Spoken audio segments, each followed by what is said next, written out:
जीवन में मोह माया की बात जो करते हैं बाबा लोग या स्वामी लोग या कथावाचक, कई बार उन पर यह आरोप लगता है कि वो दुनिया से कहते हैं कि मोह माया त्याग दो, पैसे में कुछ नहीं रखा है, और खुद कथा करते हैं तो 5 लाख, 7 लाख, 10 लाख, 15 लाख।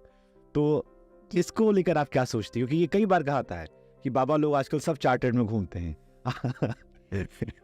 देखो, पहली अगर मेरे दृष्टि से देखा जाए तो जब कोई साधु या बाबा बाबा का ये जो लोगों ने शब्द बोल दिया ना, बाबा लोग, ये बहुत गलत है। साधु का मतलब समझिए, संत का मतलब समझिए। साधु इस दुनिया का प्राण है, वो नहीं होंगे तो इस समाज को 1 मिनट लगेगा गलत रास्ते पर जाने से। तो अगर कोई साधु मौज और मस्ती में रहे, अच्छा खाए, अच्छा पहने, तो हमको मिर्च क्यों लगती है? अगर यही काम कोई बॉलीवुड स्टार कर रहा है, वो अच्छी जगह खा रहा है, अच्छा पहन रहा है, तो हमको लगता बड़ा स्टाइलिश है, ऐसा इसका लाइफस्टाइल होनी चाहिए। लेकिन जिसने समाज को राह दिखाई, मुझे तो लगता है, मैं तो भगवान से कहूँ कि दुनिया की अगर सारी कोई खुशी है, लग्जरी है, कुछ मिले तो एक साधु को मिलनी चाहिए। इसका लॉजिक ये आता है कि उन साधुओं ने लोगों से कहा कि मोह माया त्याग दो जी, लोगों ने आश्रम में दान दिया। अब उन पर ये आरोप लगते हैं। मैं आरोप में आपकी बात का मैं केवल वो तर्क दे रहा हूँ, बाकी मैं आपसे खुद समझ जाता हूँ।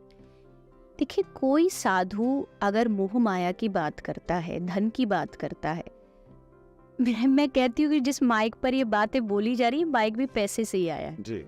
तो आप ये नहीं कह सकते कि धन जीवन में जरूरी नहीं है।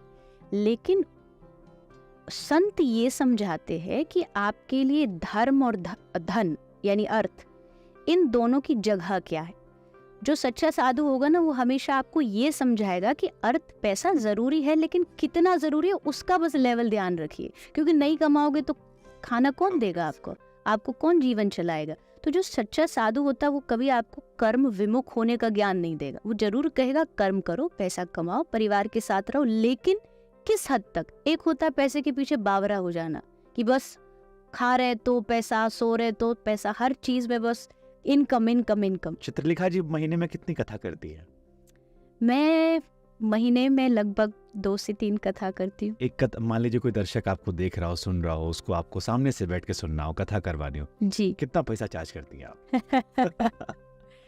नहीं, आप चाहते हैं कि मैं फंसूं, लेकिन मैं फंसूंगी नहीं। क्योंकि देखिए, कोई भी कथावाचक है, मैं हूँ, मेरे साथ कम से कम 25 लोग या 30 लोग साथ में जाते हैं, और उन सबकी जीविका कथा से चलती है। कथा में मैं जाती हूँ तो माइक साउंड, टेंट, कैमरा, ये सब हमारा अपना जाता है यहाँ से। तो अब वो बिना पैसे तो जाएंगे ही नहीं उनकी। और आज की कथा की मांग हो गई है कि व्यवस्था होनी चाहिए, टेंट होना चाहिए, अच्छी बैठने की सोफा होना चाहिए, इसके लिए पैसा लगता है। तो उसमें अगर आप इन टोटल करते हैं, भाई टेंट भी मंगाना, माइक भी मंगाना, तो मुझे लगता है कि 6 से 7, 10 लाख इतना खर्चा आपकी व्यवस्थाओं में ही आ जाता है। और वो कोई, मुझे नहीं लगता कोई प्रवक्ता, मैंने हमेशा कहा, अगर मेरी कथा में किसी ने ये बोला हो कि हमसे देवी चित्रलेखा ने कथा करने का इतना पैसा अपना चार्ज लिया, तो मुझे आके बताओ। लेकिन हाँ, जो साथ जाते उनकी व्यवस्था बनानी जरूरी है। आप चाहे तो आप डायरेक्ट उनकी पॉकेट में डाल दीजिए। मतलब कान इधर से पकड़े या उधर से पकड़े? ये आप अपनी मर्जी से सोच सकते हैं, ये आपकी अपनी। देखिए, आपकी बात बिल्कुल जायज है, क्योंकि आपके साथ एक टीम है। दूसरी चीज, आपको लेकर तो मैं इसलिए भी नहीं कहूंगा क्योंकि आप जो काम कर रही हैं गौशाला को लेकर, खासतौर पर गायों के अस्पताल को लेकर, मैं तो अपने भी दर्शकों से अपील करूंगा कि आने वाले टाइम में हम भी एक कैंपेन चलाएं जिसके जरिए जो अपना योगदान हम दे सकें, क्योंकि बहुत ही आप जो बात कह रहे हैं, हमारा खुद का हॉस्पिटल का जो खर्चा है, लगभग 25 से 30 लाख रुपए महीना का खर्चा है, उसके लिए भी आज तक हमने किसी को कथा के माध्यम से चार्ज नहीं किया है। हम कथा में जाते हैं, कथा में एक व्यक्ति जाता है, वो माइक पे बताता है कि हम सेवा कर रहे हैं, अगर आपकी इच्छा है तो वो आप दीजिए। वहां से जो धनराशि आती है वो हमारी होती है, हमारी मतलब सेवा के लिए होती है, उसको हम सेवा में लगाते हैं। लेकिन कथा के लिए प्रॉपर अगर कोई ये कहे कि चार्ज है, तो मुझे नहीं लगता कथा कोई बिकाऊ है। सुखदेव जी ने जब कथा कही उस दौर में तो एक पेड़ के नीचे बैठ के कह दी थी, पर आज थोड़ा समय बदला है, व्यवस्थाएं बनाना जरूरी हो जाता, अन्यथा कथा बिकाऊ नहीं होती। तो आपका एक्सपीरियंस सबसे अच्छा कहाँ पर रहा? कथा आप देश दुनिया में करती हैं, बाहर मैंने पढ़ा विदेशों में भी कई जगह पर आप गई, तो इस छोटी सी उम्र में आप दुनिया भर में गई, कोई एक एक्सपीरियंस अगर आप शेयर करें, कोई एक इंटरेस्टिंग कथा या कोई एक इंटरेस्टिंग वाकया जो आपको भी याद हो कि ये यादगार लम्हा था। वैसे तो किसी एक कथा को चुनना मेरे लिए मुश्किल तो होगा, लेकिन हाँ, एक्सपीरियंस जो मेरा बहुत अलग रहा, बहुत अद्भुत रहा, वो था आज से कुछ 6-7 शायद 5-6 साल पहले यूरोप में मैंने एक कथा की थी। मेरी इच्छा थी कि मैं 7 दिन की कथा जो एक जगह होती है उसकी जगह मैं 7 दिन की कथा को 7 देशों में करूं, हर रोज़ एक अलग देश में जा कर के भगवान नाम प्रचार करूं, क्योंकि चैतन्य महाप्रभु का ये जो हमारे आराध्य है, उनका भाव था कि गली गली में, हर शहर में भगवान नाम गूंजना चाहिए। तो वो कथा हमने करी थी, आस्था चैनल पर वो लाइव थी, और 7 दिन में 7 अलग अलग कंट्रीज़, क्योंकि यूरोप में सब कंट्री एक दूसरे के पास होती है।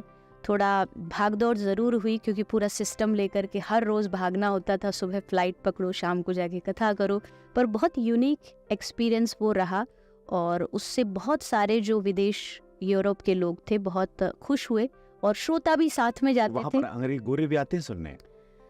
गोरे हिंदी नहीं समझते, कथा हिंदी में होती है, लेकिन कभी कभी खासकर वहाँ के बच्चों के लिए और गोरों के लिए हम एक क्वेश्चन आंसर सेशन रखते हैं, तो उसमें वो लोग आते हैं, अपनी कुछ जिज्ञासाएं, क्वेश्चंस कुछ पूछते हैं। अदरवाइज कथा में हाँ 1-2 कुछ ऐसे श्रोता गोरे थे जो हर जगह जाते थे, उनको हिंदी नहीं समझ आती थी, बट होता है ना, वो बोलते भी थे कि हमें कुछ फील होता हो है। सकता है आप उन्हें क्यूट लग रहे हो।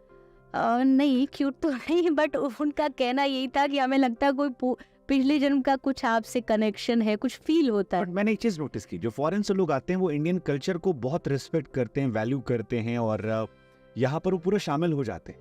हमारे लोग थोड़ा कतराने लगते हैं, ये मैंने एक चीज नोटिस की है। क्योंकि अभी उसकी वैल्यू को नहीं समझ रहे। उनको लग रहा है कि अभी तो हमको तो वेस्टर्न कल्चर अपनाना है और उसी में सुख है, उसी में शांति है। लेकिन जो ये फॉरेन से लोग आते हैं, ये उसको ऑलरेडी एक्सपीरियंस कर चुके हैं और इनको पता है कि लास्ट में खाली हाथ, कुछ मिला नहीं। तो देन वो यहाँ आकर के हमारे कल्चर को रिस्पेक्ट करते हैं, यहाँ की वैल्यू करते हैं। तो ये हमें भी करना चाहिए, नहीं तो फिर लास्ट में घूम करके आएंगे तब हम भी ऐसी खाली लगेगा, अरे इतना भागे सबके पीछे और कुछ नहीं मिला। तो अपने कल्चर की वैल्यू सबको करनी चाहिए।